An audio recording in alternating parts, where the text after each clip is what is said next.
People, deluded, I'm back again. Now, with all due respect, when you talk about the young players at Arsenal in terms of relevancy, I say relevancy is of, playing the most games or having the most impact, is Saka and Martinelli. After that, you're looking at Maitland-Niles. Now, Maitland, no disrespect, you don't think he's going to go on and be a special player to the levels of Saka and Martinelli. That doesn't mean you can't be a good player. That doesn't mean you can't be important. I think Maitland has a future here. He's shown it in how many big games he has a future here. So you've got Maitland coming up and showing he can be a versatile squad player on paper. You've got Martinelli, who's a bit different because we brought him into the club, star for tomorrow. Focusing on Saka, we've got someone who could potentially go on and be a number 7 for England and Arsenal, amongst other positions. So we've saved ourselves some money. How much has Saka saved us? Do you get it, people? How much has Maitland-Niles saved us? Do you get it? How many, and Reece Nelson. Yeah, I want Reece Nelson to have a future here.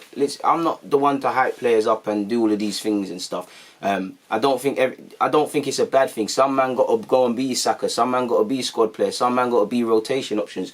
I think there's a lot more potential in Reece Nelson than people give him credit for. But I can't blame people because when this is why I don't like when people put tags on players. Reece Nelson, everything came easy to him to a degree at youth level because he had that confidence. But when you hear, better than this, better than Sancho, this, that, and the third, all of these sort of things, just hyping a player up before he's had a chance, forgetting his age and that he will have to struggle. Because ironically, Callum Hudson-Odoi, Nelson, the players you were looking at that thought, I'm going to step up to first team and just deal with it, they kind of struggled, and the players you were like, can they, apart from Saka, because he takes it all in his stride, they've actually hit the ground running. Like, Joe Willock has hit the senior running more than, in my opinion, than Reece Nelson, just from what I've seen.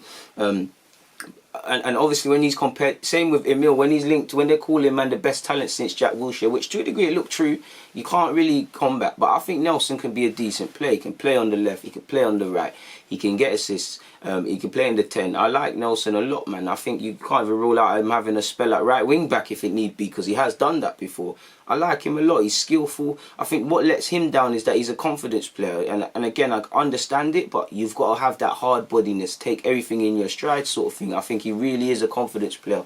And I think if he just believed in himself all the time, he could be decent for us and he could be a good option. Now, there's competition for places, man. Do these young players want to play or not? Maitland wants to play, so there's talk of leaving and he's locking down spots. Saka wants to play, so he's making sure of that. There's competition. And when you look at Emil and Nelson, I do think on paper there's enough games for them to get here. I think they can both play parts in the squad this year. They can both play against, excluding the striker, the front 3 positions in the 10 and on the left and the right. Emil can long-term play as at 8, in my opinion.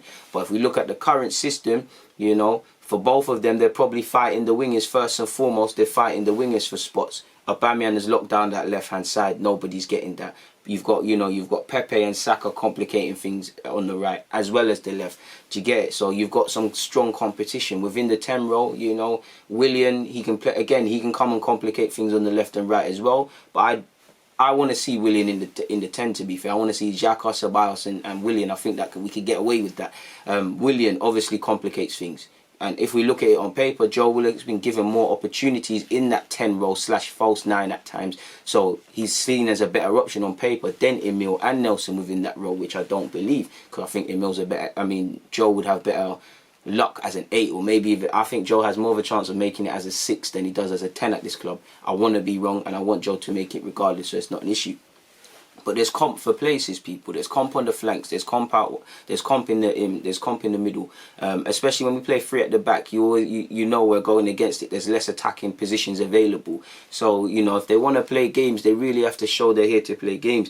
And I think Emil, it was nice to see him getting tactically drilled after the game against MK Dons. But focusing on Reece Nelson, I think I don't know what a good season you'd class as, because for me it would be, can he get us some goals and assists? Can he increase his stature in the team? Can he play well? Because he played well against, was it Chelsea? He played very well against Liverpool and Chelsea early on when Arteta first took the job, because you could see smile on his face, confident, and that's what you want to see. And what I'm liking about Nelson is, obviously I might be reading way too much into it, But I'm liking the mentality. Fair enough, he didn't have too many minutes when he came on in the Community Shield, but I think he put himself around more. And what I like is, you know, when it came to the penalty shootout, he could have hidden as a young player. He could have hidden behind other men. He said, I want to take the penalty first. And he did that. And that's the small little nuggets for me when I'm seeing and I'm thinking, is the mentality changing? Has the penny dropped? He said it. I want to play in the first team. We've got some good players coming into the club. We've got some good additions. But I want to fight for my team, people.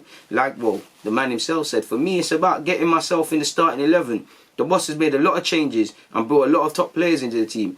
And I feel like that could only help us. But I want to fight for my position, to be hungry and get a spot in the starting 11. Now, I think there's every case for Nelson to go out on loan to the Premier League, play somewhere else and whatnot. But I also would like to keep him. Clearly, Arteta rates his thing because he started him in some big games. He wants him to make a meal of it. And I want Nelson to. I want Nelson to make a headache for Arteta. You know, I want it to be a headache. I want Arteta to have nightmares as to who he starts in them attacking roles. Do I play Aubameyang on the left? No, I can't play Aubameyang because I want to play Nelson or Mill or Saka or Pepe. Let me put Aubameyang up front. If I put Aubameyang up front, I can't play this guy. If this guy plays on the right, we need these problems, you know. I think the depth is there now, you know. When Martinelli comes back, things get complicated even more. And I know there's speculation over attackers' futures, but we need these problems. We need these problems. And who better to present them than homegrown players?